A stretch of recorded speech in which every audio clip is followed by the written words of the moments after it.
Sir मैं सबसे पहले जानना चाहूँगा कि आपका नाम क्या है? मेरा नाम सर आरिफ खान है। सर जैसे कि सुनने में आ रहा है कि आप अपने 22 नंबर वार्ड से पार्षदी की तैयारी कर रहे हैं। जी सर। तो किस प्रकार से आपकी तैयारियां चल रही हैं, थोड़ा सा हमारे दर्शकों को बताएं। सर तैयारी तो ये कि लोगों ने यहाँ बांट के लोगों ने खुद मुझे तैयार किया है और उन्होंने कहा कि आप चुनाव लड़िए, तो मैं चुनाव की तैयारी कर रहा हूँ। वही लोग जिताएंगे। और लेकिन बाढ़ में समस्याएं बहुत हैं सर जी, और काफ़ी 3 बार पार्षद बन चुके हैं यहाँ से, लेकिन जो काम होना चाहिए था वो काम नहीं हुए सर। जैसे कि अभी सबसे बड़े समस्या है कि लोगों के घर में पानी नहीं है सर। हमने 2 साल से टैंकरों से लोगों के घरों में पानी भेज रहे हैं, हम भेज रहे हैं और भी लोग कई भेजते हैं। तो पानी की सबसे बड़ी समस्या है। दूसरी समस्या सर, भारत पेट्रोल पंप के सामने करीब रोज़ 200 से 250 गाड़ी कचरा झांसी से आके डल रहा है सर। और उससे करीब वहाँ 400-500 मकान है जिनके घर में आप बैठ नहीं सकते, पानी नहीं पी सकते सर, इतनी बदबू आ रही है। 3 स्कूल है वहाँ पे, एलन हाउस, कर्मा एकेडमी और संतोष सर का है विलेज इंटर कॉलेज।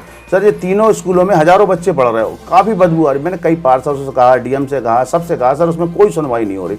तो मेरा पहला मकसद यही रहेगा कि सबसे पहले ये कूड़े को यहाँ डलना बंद कराएं और हर घर में जो पाइपलाइन डल रही है वो अभी सही तरीके से काम नहीं हो रहा, वो हर घर में पाइपलाइन पहुँचाई जाए सर। जी जी सर। इसके अलावा और कौन कौन से मुद्दे हैं आपके? मुद्दे सर, मुद्दे तो काफ़ी हैं सर, लेकिन जो मेन मुद्दे हैं यहाँ पे, वो सबसे पहले मुद्दा है कि घर घर पानी पहुँचाना। दूसरा है यहाँ पे कचरा और रोड सड़कों का तो बहुत बुरा हाल है सर, यहाँ का बहुत बुरा। नालियों में पानी भरा पड़ा है। हमारे यहाँ के नल्ले अभी बने थे राजगढ़ के, 1.5-2 साल पहले बने, सब भरे हुए पड़े सर। अगर बरसात हो जाए तो रोडों पे पानी भर जाता सर, रोडों पे। तो जैसे कि आज पार्षदी के चुनाव आए हैं, आज आप मैदान में हैं। जी जी। तो सर लगभग आप समाज सेवा का काम पिछले कितने वर्षों से करते हैं? कम से कम 20 साल 25 साल, मुझे 25 साल हो गए राजगढ़ में आए हुए। और कोई भी व्यक्ति ये नहीं कह सकता है कि इस आदमी ने कभी किसी का बुरा किया। जिसका भी किया अच्छा किया। और कोई मुझे फ़ोन करता है, मैं 10 से 15 मिनट में उसके पास पहुंच जाता हूं, उसकी समस्या लेके आगे बढ़ा देता हूं सर। आप 20-25 साल से किस प्रकार की समाज सेवा करते आ रहे हैं? सर समाज सेवा ऐसा है कि कुछ नेतागिरी भी थोड़ी बहुत कर देते हैं। प्रदीप कांग्रेस से जुड़े हुए हैं, तो कांग्रेस के जब तक कांग्रेस का शासन रहा तो मैंने राजगढ़ में कई रोडें प्रदीप भाई साहब से कह के, प्रदीप जैनादित्य जी से कह के कई रोडें डलवाई, कई खंबे लगवाए, कई उनसे योजना जो थी वो करवाई यहाँ पे। और आगे भी करवाते हैं। जैसे अपने अभी रवि शर्मा भाई साहब हैं, उनके पास भी कई बार जाते हैं कि साहब ये काम होना, वो काम होना, होते हैं, लेकिन पूरे काम नहीं हो पाते सर, जो कि चाहिए अपन। अच्छा सर, जैसे कि गौशाला पे क्या विचार है आपका? गौशाला हमारे यहाँ 3 राजगढ़ में गौशाला बनी है, राजगढ़ बिजोली में, पर उनमें गौ माता है जो, किसी में 5 हैं, किसी में 2 हैं, किसी में 10 हैं। सारी जो गौ माता है वो रोड पे घूमती रहती है सर। ऐसा क्यों?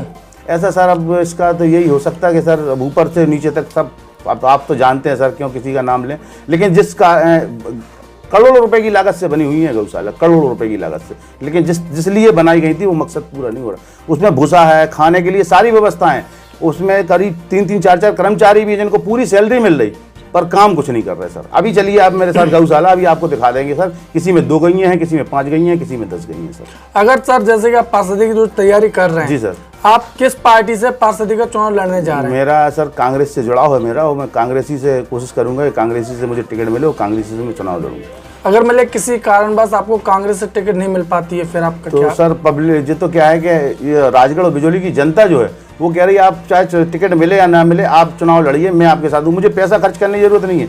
लोग अपने मतलब छोटे मोटे जो काम होते हैं, हुडिंग लगवाना, वो खुद लोग लगवा रहे हैं, मैं नहीं लगवा रहा सर। वो लगवाते हैं और हमको बुलाते हैं और हर जगह सम्मान देते हैं।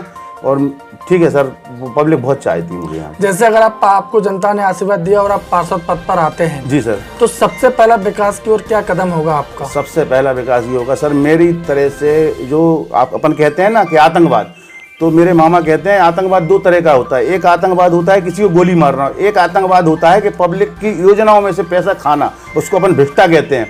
अगर आपके यहाँ काम आया तो उसको 100% का कराने की कोशिश करेंगे सर। ये मेरा आपसे वादा है और पूरी जनता से वादा है कि मैं 100% का ही काम कराऊंगा। मुझे दलाली कमीशन नहीं चाहिए सर। उन्होंने कहा कि 1 लाख का काम आया, 2-5 हज़ार आप रख लो, में तो वो 40 हज़ार का काम करेगा सर। वो नाली क्या चलेगी सर, वो रोड क्या चलेगी सर? और मेरा यही मानना है, मैं मेहनत मजदूरी करता हूँ, अपना पेट पाल ला, अपने बच्चों का पेट पाल ला सर। मुझे इसकी दलाली नहीं चाहिए। मुझे अगर काम कराना है तो अपने क्षेत्र में 100% का काम कराना है सर। अगर 10 लाख का काम आया तो मैं पूरे 10 लाख का कराऊंगा। मैं उस ठेकेदार को पैसा बचा के नहीं ले जाने दूंगा सर यहाँ से। सर जैसे कि आपको जानकारी है कि दीपावली और धनतेरस भाई जी, जी, आने वाली है, जी, जी। इस पर आप अपनी जनता को क्या संदेश सर देना जनता को बहुत बहुत बधाई हो। और जनता मतलब कोई भी त्यौहार हो हम सबको मिल बांट के करते हैं, और यहाँ का बहुत अच्छा रिकॉर्ड है राजगढ़ बिजोली का, चाहे हिंदुओं का त्यौहार हो या मुसलमानों का, हम सब एक होके करते हैं सर उस चीज़ को। धन्यवाद सर।